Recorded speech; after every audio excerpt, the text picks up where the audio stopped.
Ladies and gentlemen, we are going to be starting in exactly 5 minutes. Would appreciate if you all could come inside and be seated.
We are going to be starting in a few minutes. Would appreciate if you all could take your seats and turn your mobile phones in silent mode.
Ladies and gentlemen, I would request all of you to turn your mobile phones in the silent mode and look forward to an exciting event. Assalamu alaikum and good morning. And a very warm welcome to all of our esteemed partners, distinguished guests, attendees who have joined here physically, and all of those who are watching us online. Since it's a hybrid event, it's being live streamed and watched across the globe on ACCA platforms. I, Urusa Mohsin, founder of MindDemi, a training and coaching organization, will be your host for today. On behalf of ACCA Pakistan, I'm thrilled to welcome you all at the Pakistan Leadership Conversation 2023 on its fifth edition at the Marriott Hotel in Karachi, the City of Lights. ACCA, or the Association of Chartered Certified Accountants, is a global professional accounting body that aims to promote the highest standard of ethical, professional, technical excellence. The organization, established in 1904 in UK, has grown to become one of the world's largest and most respected professional accounting organizations. Ladies and gentlemen, today ACCA has a diverse membership of 219,000 members and 527,000 students in 179 countries worldwide. ACCA takes great pride in having a long history of championing diversity and inclusion in the accounting profession, which it views as essential to its success. This commitment is reflected in the organization's core value of accountability, ethics, diversity, inclusion, innovation, and professionalism. Taking you all back in the 1900s, Arthur Priddle was a significant figure in the history of ACCA. He joined the organization in 1911 and went on to become its first full-time secretary in 1929. Priddle played a key role in expanding ACCA's reach and influence and was a passionate advocate for the organization's core value. While in 1920, Ethel Iris Purdy became the first female member of the organization, paving the way for women to enter this profession. Their contributions have helped shape ACCA into the very organization it is today.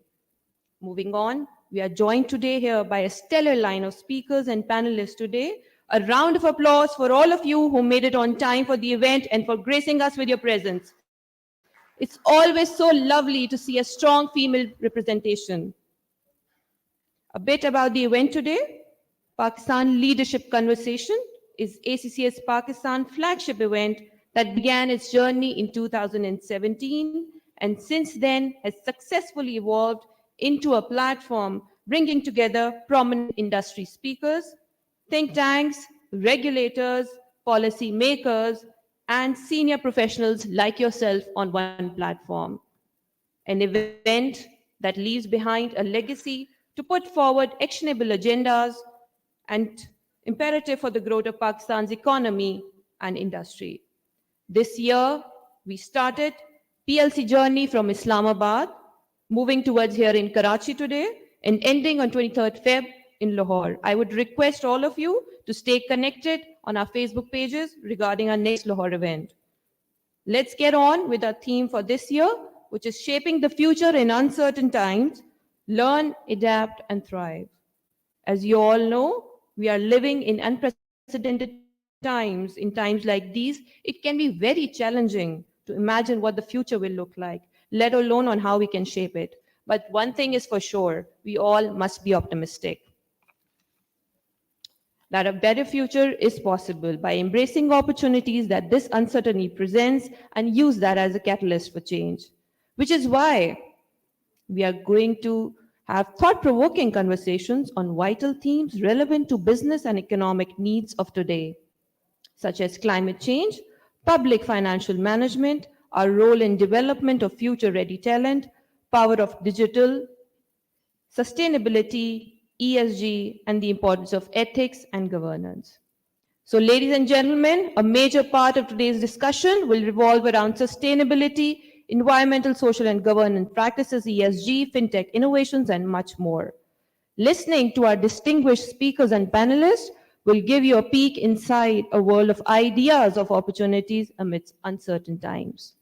To grace our event, we are joined here today by leading corporate influencers, thought leaders, and professionals who will be engaged in two high-fueled, exciting, and informative future-focused panels, conversations pertinent to the socio-economic development of Pakistan. We are also pleased to have with us Mr. Joseph Oblabi, ACCA's Global President with us. Without further wait, we will begin with the national anthem. I would request those who can please rise up for the anthem.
रहबरे तरक्की व कमाल तर्जुमान माजी व शान हाल जान इस्तकबाल साए खुदाए जुल जलाल. Thank you.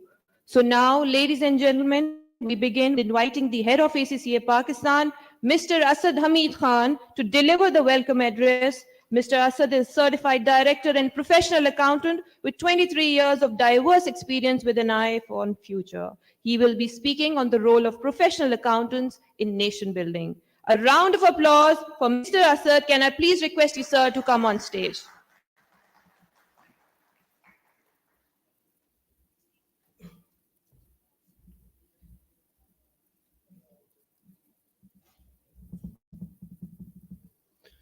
Assalamu alaikum, everyone.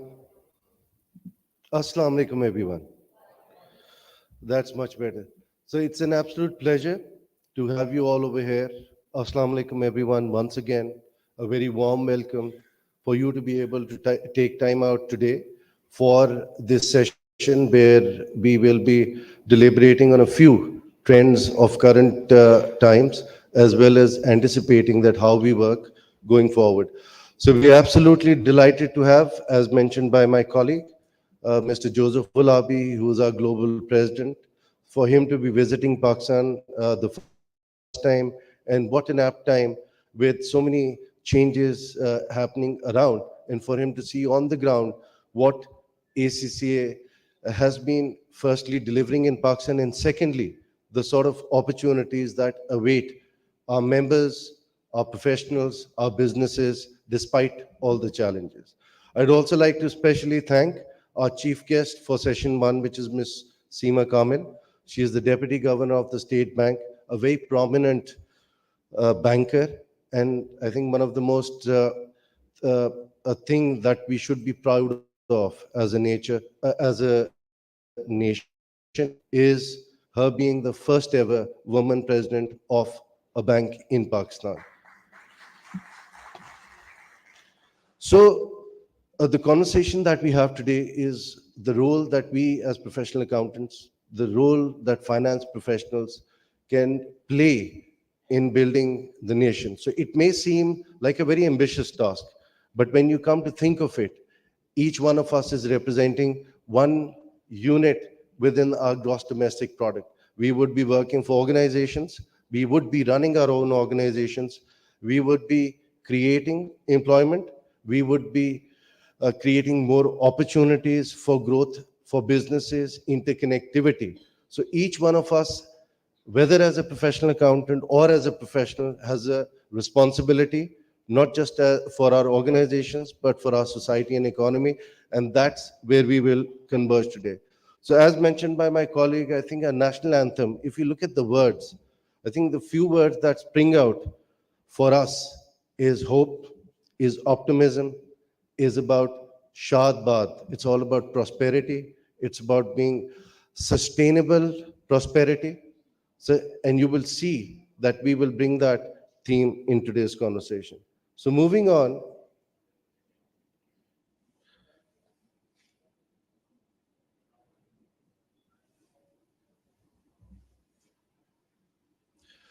so just for those of you who already know ACCA and for those who may not know as much about ACCA, is that we are a force for public good. We take a huge pride in developing the profession, the accountancy profession the world needs. And why we take that pride is that we create opportunities. We are enablers. So, what is the ACCA history? What is ACCA's commitment? What is the community that is interconnected and is representing various sectors and delivering their contribution within those sectors? So, like my colleague mentioned, so it's almost a 120-year-old history of driving innovation, focusing on forward-thinking policies, focusing on forward-thinking, future-ready professionals. We as an organization have committed to 9 out of the 17 Sustainable Development Goals of the United Nations, and we actually try to measure these every year. So ACC is one of the very few organizations that you would see globally. Our annual report is all about integrated reporting, something that we adopted very early. You would see how we measure and report on our achievements or the roadmap that we have set for ourselves on the SDG commitments. Last but not the least, the community that we have, it's almost a quarter of a million, and going forward this year, your membership base is expected to grow to, three quarters of a million is our fraternity, whether we talk about members and future members, and our members are expected to grow to quarter of a million across 178 countries. Moving on, just to share with you in terms of our nation building promise, pledge. So members, so way back in 2017, when we ventured into our first edition of the Pakistan Leadership Conversation, so you as members and your predecessors who are still members, they committed that they want to contribute to Pakistan's uh, national growth through economic contribution, which is inclusive and which promotes sustainability. And what are the four areas that we look at? You see, historically, we had the ease of doing business as well, but now ease of doing business as an index is no more there, which used to be run by the World Bank. So we want to see an economy which is able to, on average, grow by 7%.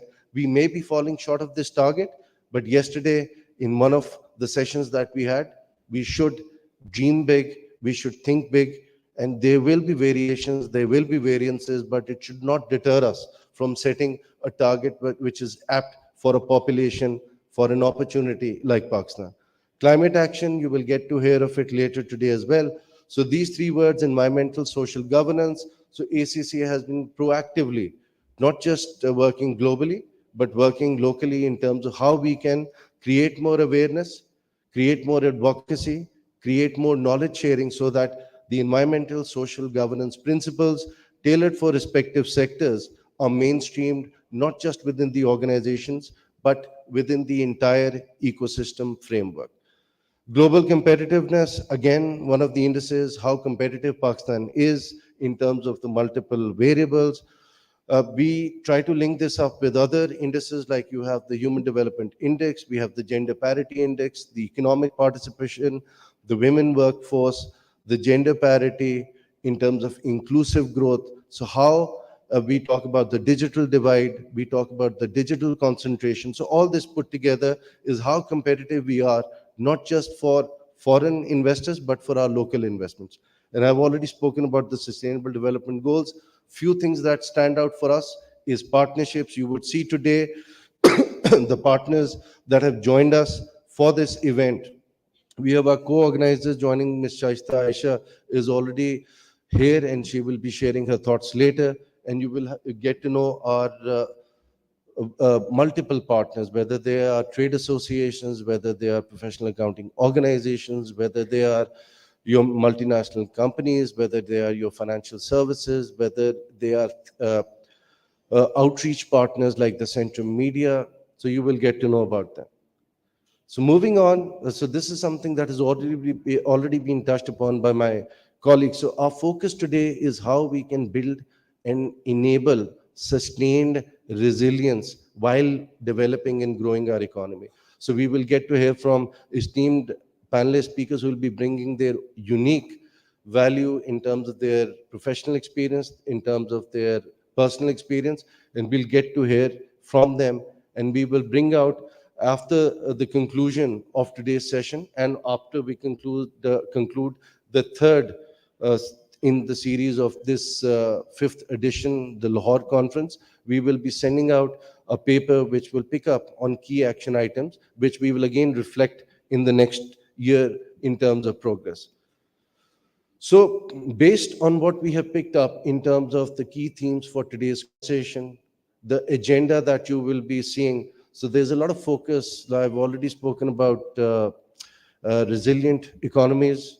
We will be speaking about green economy. We'll be speaking about the opportunity that fintech as a revolution can bring and is bringing to Pakistan. We will also have a specific panel discussion around sustainability, embedding the three elements, environmental, social, governance, into the respective organizations. And it's more of a mindset. So how that progresses, you will get to know directly from practitioners and industry experts.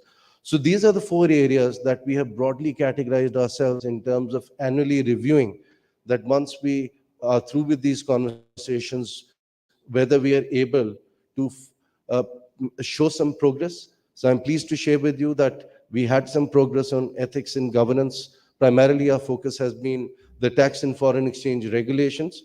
Our focus has been public financial management. So there has been some progress, but because of the current economic situation, there were a few measures that had to be taken, which probably took us from green back to amber. In terms of climate action and ESG, we have already mentioned research, advocacy, and awareness. I'm pleased to share that we are part of the National ESG Task Force, which is led by the Pakistan Stock Exchange, which is also jointly led by the Pakistan Institute of Corporate Governance, and we have partners on it like the CFA Society Pakistan that is being represented today. Then shared services, a mind-blowing opportunity. Anywhere, everywhere you go, you get to speak to organizations that are bringing their outsourcing into Pakistan. So the sort of opportunity that Pakistan is creating, the sort of talent that we have, the sort of professionals base that we have, and the competitive pricing that we are able to offer. So you will see big brands, big public practice firms really operating a large scale offshore outsourcing practices and offices from Pakistan. So please watch this space. This is your opportunity. And this is where we believe that Pakistan obviously has an export mix where we can enhance the percentage of contribution of services. And what better, where you don't have to invest that much into infrastructure, you're ready to go, it's plug and play, it's all about ethical practices, it's all about professionally representing Pakistan. And we have to be mindful that each one of us is an ambassador for Pakistan. So it's our reputation as a nation that is dependent on our behaviors and our engagement with stakeholders. CPEC BRI, again, phase two. So it has slightly been, I would say, deferred in terms of its timing. So we are awaiting, and we see that going forward, the moving from the government to government, we are moving towards B2B, people to people, and bringing the digital dimension the digitalization dimension in CPEC. So I would just like to conclude today's session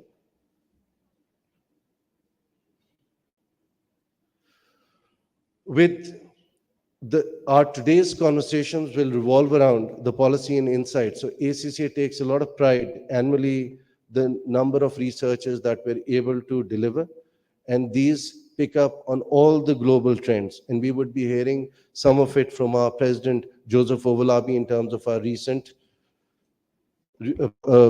policy and insights. Guys, the clicker is not working. If you could just click further. Absolutely, thank you. So in terms of our ESG, I would say endeavor, we have tried to bring very little paper from ACCA. You would not see our programs. So it's on the QR code that is available with yourself. So you can have the program details from here. And also in terms, so once you go into the program, these insights will be there. And I would suggest and recommend, please do utilize it, not just for your professional development, but also in supporting your organization's planning, strategy, and obviously operational excellence. So I would like to close over here and wish you all a fantastic rest of the day. Thank you.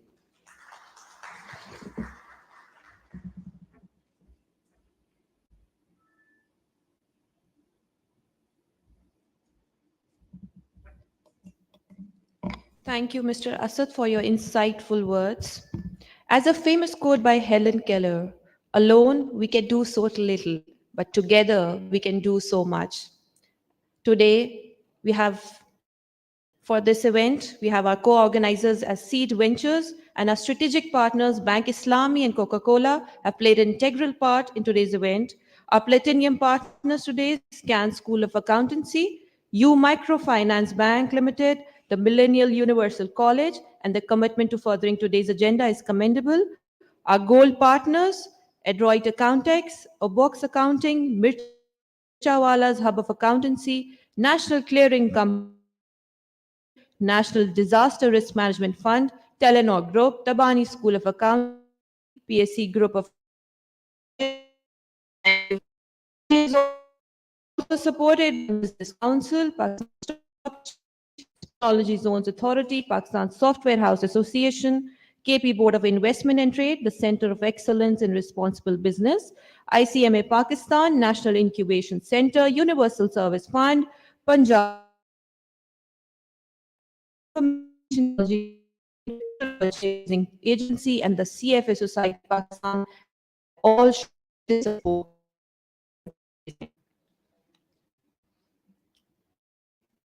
To deliver our co-organizer's address, we are pleased to have with us Ms. Shaista Aisha, CEO and Director, Seed Ventures. She's an ex-banker turned social impact specialist. Prior to becoming CEO, she was serving as the head of product development at Seed Ventures. She has a decade of experience building strategies to enable the social impact ecosystem. Please welcome with a round of applause Ms. Shaista Aisha, CEO and Director, Seed Ventures.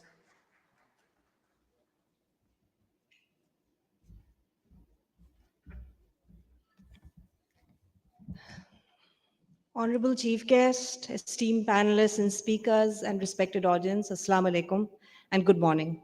I would like to welcome you all to Pakistan Leadership Conversations 2023. And we, Seed Ventures, are very happy to be co-organizing and supporting this with ACCA in Karachi, Lahore, and Islamabad. As we gather here today to discuss the opportunities amidst times of uncertainty, it is important to recognize the global risks that we are facing. According to the World Economic Forum's report, in the next 2 years, the most severe global risk will be the cost of living. However, in the next decade, the main concern will shift to environmental and societal crises, which are caused by underlying issues such as geopolitical and economic trends. The loss of biodiversity and the collapse of ecosystems are among the key risks that are predicted to be, and they're going to become major problems in the next decade. All 6 environmental risks are expected to be among the top 10 risks over the next 10 years. So it is crucial that we deal effectively with these short-term risks, as failing to do so can transform them into major challenges or catastrophes in the next 10 years. Despite these challenges, we must recognize the opportunities that exist within them.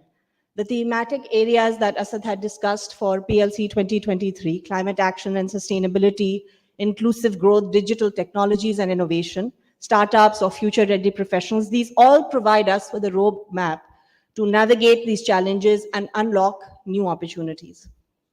Climate action and sustainability provide us with the opportunity to create a more resilient and sustainable future. We can invest in renewable energy, promote sustainable agriculture, and adopt circular economy principles to create opportunities and jobs while protecting the environment. Inclusive growth offers and provides opportunities to ensure that economic growth benefits all members of the society and are not restricted to a certain few. It provides opportunity for social cohesion. If you look at digital technologies and innovations, startups can provide us with an opportunity to transform our economies and our societies. We can leverage these technologies to create new products and new services, drive innovation, and increase productivity. Additionally, future-ready professionals and talent provide us with the opportunity to equip our workforce with the skills and knowledge they need to succeed in jobs in the future. When it comes to ethics, leadership, and governance, we can provide more opportunity to create a more just and an equitable society. We can promote ethical and transparent practices and ensure that our leaders are accountable to the public and create a governance framework that is responsive to the needs of the society. What we need is transformational change and action at an individual, institutional, community, and systemic level. What can we do at an individual level? We can make conscious choices to reduce our carbon footprint, conserve energy and water, and adopt more sustainable lifestyle practices. At a community level, we can engage with local groups and organizations that are committed to environmental sustainability. We can learn from indigenous communities of how and what they think about sustainability And together with them, we can take collective action to the challenges that we are going to be facing. At an institutional level, we can adopt policies and practices that prioritize sustainability and build environmental responsibility. But the game changer in all of this is going to be transformation at a systemic level. We need to fundamentally transform the way we think about a relationship with the environment and our economic systems. This includes shifting to a circular economy which prioritizes resource conservation, waste reduction, and rethinking our approach to consumption and production. We should also be promoting environmental justice and equity, recognizing that environmental issues are often intertwined with social and economic issues. This includes addressing the disproportionate impact of environmental degradation on marginalized communities and promoting access to clean air, water, and land for everybody. Furthermore, what we need is to create a policy framework that incentivizes sustainable practices and disincentivizes unsustainable ones. This includes implementing carbon pricing mechanisms such as carbon taxes or cap and trade systems and phasing out subsidies for fossil fuels. We can also promote sustainable public procurement and encourage adoption of sustainable standards and certifications. In conclusion, while we face many challenges in the next decade, we must not lose sight of the opportunity that exists within them. By embracing the thematic areas that we're discussing in PLC in these conversations, I think there's a lot of room and we can do a lot together to create a more resilient, sustainable, and equitable future for ourselves and for the generations to come. Thank you.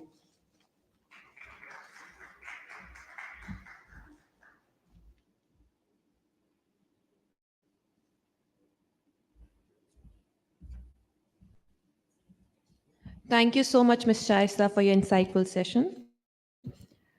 Moving on towards our keynote address, I would like to extend my very warm welcome to Mr. Joseph Ovlabi, ACCA's Global President. It's his first time in Pakistan, so welcome to Pakistan. We are a country with a rich history and a diverse culture with growing economy that offers numerous opportunities. Mr. Joseph is the first of Africa leading the largest global accounting body. Truly, ACCA lives for what its forefounders had envisioned. He brings with him a wealth of experience. In his own words, he quotes, "Wherever in the world I found myself, ACCA has given me a home and a family." He will be speaking today on accounting for a better world. Ladies and gentlemen, with a round of applause, please welcome Mr. Joseph on the stage.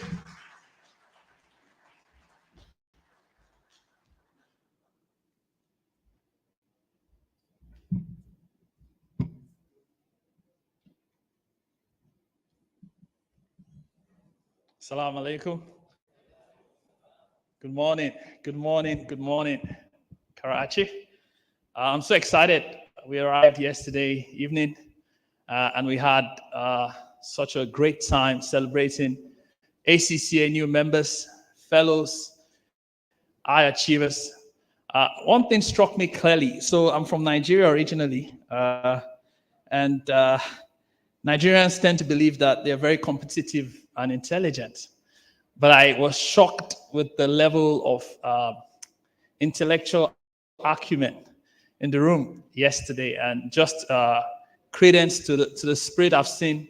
So we landed in Islamabad, took a flight here to Karachi, and tomorrow we'll be in Lahore. But it's just the spirit of the nation that inspires me. So a round of applause to everybody making Pakistan great, despite the many challenges that the country is facing.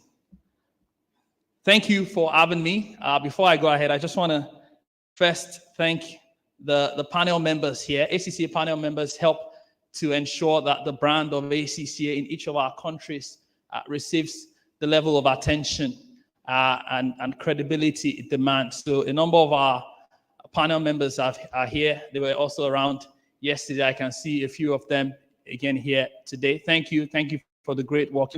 Thank you for supporting the staff here also in Pakistan. I just met Madam Seema Kamil. Interesting to know she made Melbourne home some years back. And so I feel at home because there's a fellow Melbournian in the room, so I'm safe. If you come against us, we can take care of all of you, just two of us. It's a pleasure meeting you, madam. Just also want to recognize Sir Sarif Tabani. Thank you for the great work you do for the Institute, as well as the accountancy profession. Also, Mr. Emir, as well as the CFO Society, ably represented by Mr. Mohammed Shoaib. And a few of our other partners are here. They've been recognized already. Thank you for the great work you do. Members of the press, ladies and gentlemen, good morning again. For me, it's a great honor that I have the privilege of a lifetime to represent 750,000 members and students in 178 countries. That's huge. ACCA is the one global, truly global, and largest accountancy body in the world. So that I would have that opportunity, a young man born in Lagos. Lagos has so many similarities with Karachi. We're also a very populous, most populous black city. We've got 25 million people living in Lagos. And to make my way around the world because of ACCA and the qualification to now make Australia home, it's a huge privilege. So I'm excited to be here with you. I also see personal references between Nigeria and Pakistan, and even Australia and Pakistan. So last year, Nigeria, where I said I'm from, suffered a significant catastrophe. We had one of the rivers, the major rivers, River Niger, flow, busted banks, and it resulted in flooding that impacted more than 6 states in our south-south. So similar to this region, we have a south-south, but in our own case, that's where most of our crude oil and resource comes from. And the impact of that was that we had over 100,000 homes were destroyed. 1.5 million people were displaced. In fact, 600 people were drowned as part of that. But you'll agree with me that the incident that happened in Pakistan dwarfed what we had in Nigeria. So the whole world stood still and wept with your people when, as a result of melting glaciers, we had floods that were triggered and swept away communities here in Pakistan. You felt it firsthand when your country people, of whom are still grappling with the impacts of that disaster. The total cost of that we can't still estimate right now, but we know that about 1,500 people died as a result of that. So you would agree with me that climate change is real. Back in Australia, I think 2020, we experienced something similar. We've had bushfires, and you hear of that all the time, but the ones we had around the summer of 2020 was unprecedented. The quality of air, I was in Melbourne at that time, was worse than you find in cities in China. And in that instance, we lost over 1 billion animals. In fact, some species would never, they're extinct as a result of that in Australia. Many people died, at least more than 20. A number of them fireys, young men trying to prevent other people from losing their lives and properties. So, as I've just showed you, Nigeria, your country, Australia, and I have many examples from South Africa to California with their bushfires, and all over the world, climate change continues to wreak havoc. The surprising thing here is that we all knew it was going to happen. It wasn't a surprise. We could argue that, yes, we might not know the place or who it would impact.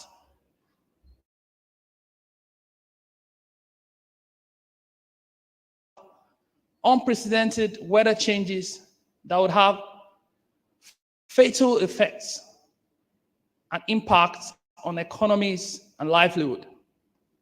My message today is not one of hopelessness. And I'm sure some of you are wondering, what is this going to say? Is this about climate change? No, it's just a clarion call to policymakers, business leaders here today for these leadership conversations to be able to make decisions that would impact not just the bottom line, as we used to think about cost and revenue. We should start thinking about environmental For us, the first professional, the first accountant, first in the world to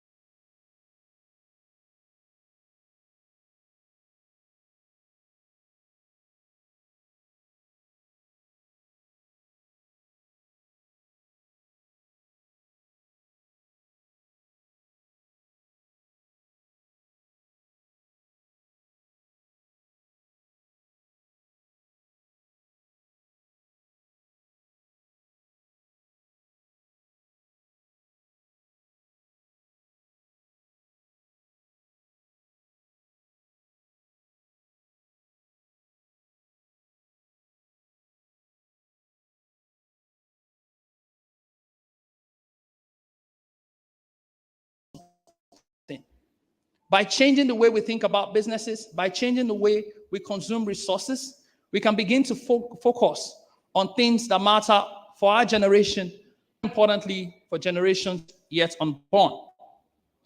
For us at ACCA, that's why we focused on this using the Brown theme called Accounting for a Better World. And that piece of research showed that by focusing on 7 core areas, we can do our part as an accounting body, but more importantly, enable our members and students with the right tools to make impact in their communities and in the organization. These 7 areas include building resilient economies, developing the talent of tomorrow, transforming the public sector, supporting entrepreneurial growth, and strengthening ethics and trust. I believe that these 7 core areas have impact and relevance here in Pakistan. We've seen how transformation continue to innovation. People like getting to have that entrepreneurship and growth mindset.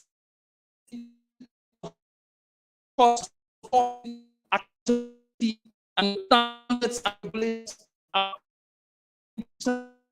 play a key role in the public sector.